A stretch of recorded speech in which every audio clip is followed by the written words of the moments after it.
Mr. Zuckerberg, if you've messaged anybody this week, would you share with us the names of the people you've messaged? Senator, no, I would probably not choose to do that publicly here. I think that may be what this is all about. Your right to privacy, the limits of your right to privacy, and how much you give away in modern America in the name of, quote, connecting people around the world.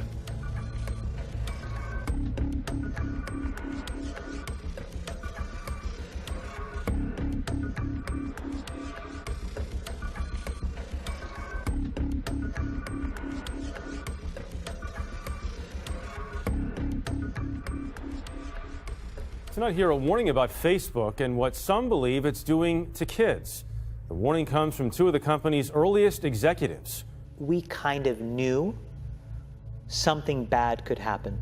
Chamath Palihapitiya, a former Facebook executive once in charge of user growth, now says he has tremendous guilt about the social network he helped build. We have created tools that are ripping apart the social fabric of how society works. Former Facebook president Sean Parker recently said the initial goal was to get people hooked. You're exploiting a vulnerability in human psychology. The inventors, creators understood this consciously, and we did it anyway.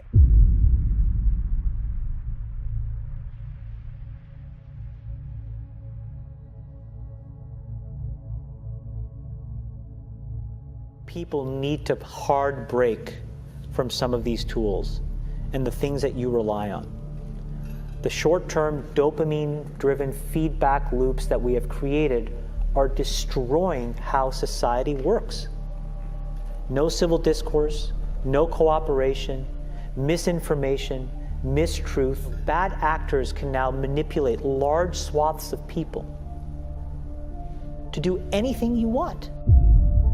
We know that Google is tracking us. We agree to it when we set up our phones. So we wanted to figure out what exactly Google is learning about us throughout the day. So here's what we're going to do. We have two identical phones. The only difference between these two phones is this one is in airplane mode. Both of the phones lack a SIM card, and they haven't been set up to access any Wi-Fi networks. So for all intents and purposes, these phones have no connection to a data network.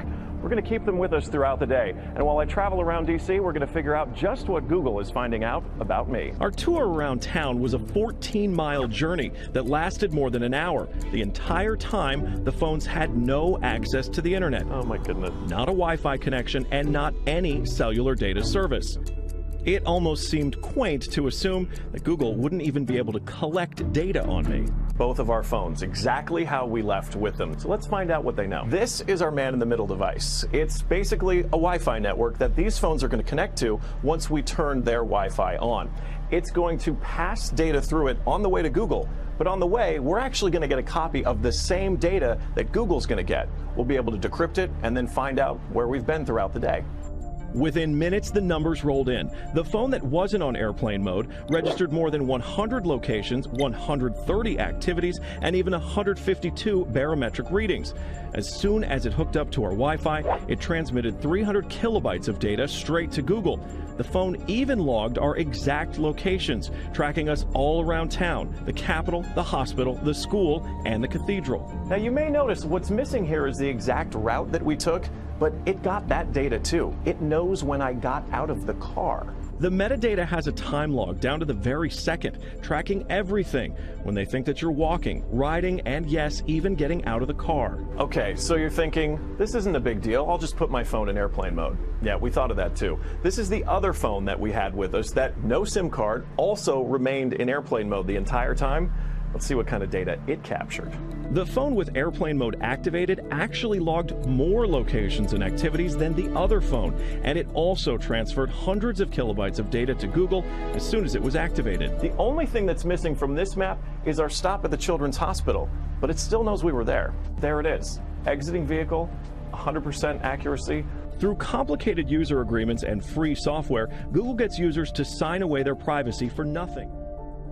The fallout is already hurting Facebook. A billionaire tech entrepreneur Elon Musk deleted his personal page and those for his SpaceX and Tesla car ventures. WikiLeaks editor Julian Assange has also lashed out at the social network on Twitter. Others are rushing to do the same too, with the hashtag #DeleteFacebook trending.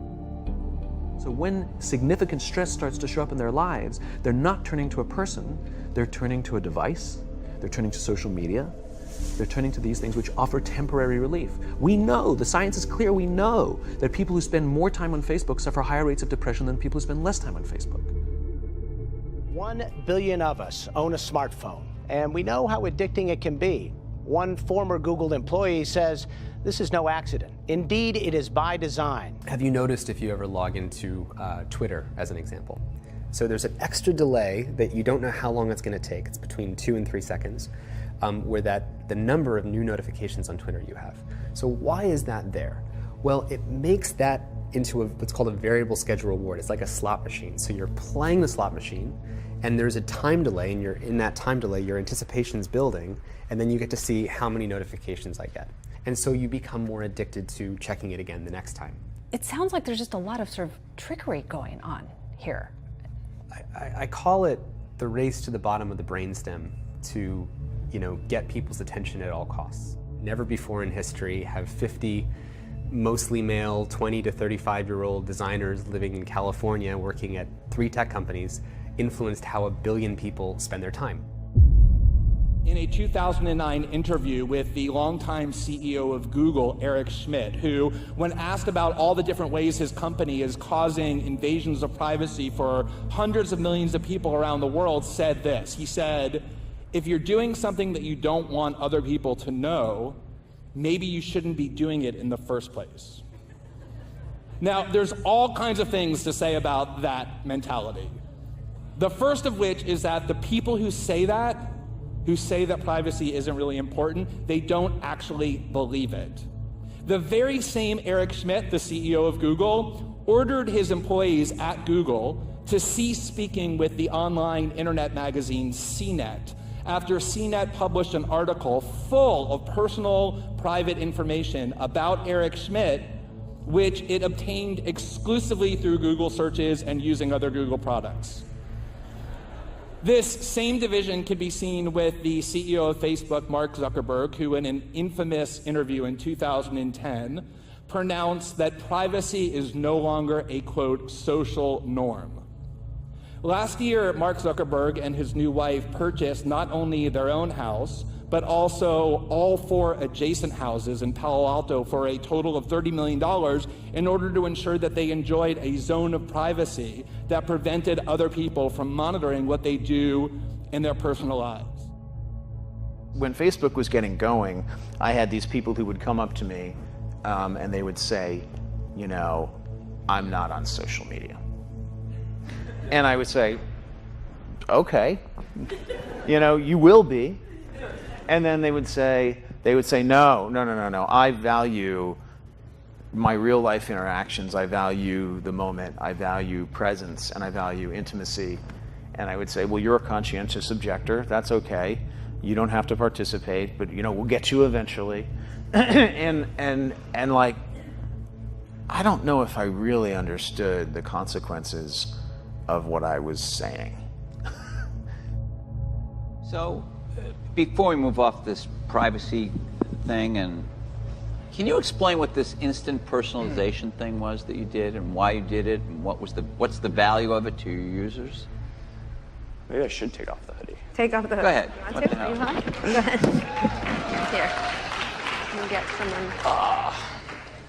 No, We're not even yelling at you. Yeah. Yet. We're not going to yell at No, of course not. That is a warm hoodie. Yeah, no, it's a thick hoodie. It's a company hoodie. We print our mission on the inside. What? Oh my really? God, the inside of the hoodie, everybody. Take a moment. What is it? Making the world more open and connected. Oh my God, it's like a secret cult. Look at that, making the world open and connected, stream graph platform, and this weird symbol in the middle that is probably for the Illuminati. question basically of what information Facebook's collecting, who they're sending it to, and whether they ever asked me in advance my permission to do that. Is that a fair thing for a user of Facebook to expect? Yes, Senator. I think everyone should have control over how their information is used. And as we've talked about in some of the other questions, I think that is laid out in some of the documents. But more importantly, you want to give people control in the product itself. So the most important way that this happens across our services is that every day people come to our services to choose to share photos or send messages. And every single time they choose to share something, they have a control right there about who they want to share it with. But that level of control is extremely important. They certainly know within the Facebook pages who their friends are, but they may not know, as has happened, and you've conceded this point in the past, that sometimes that information is going way beyond their friends, and sometimes people have made money off of sharing that information.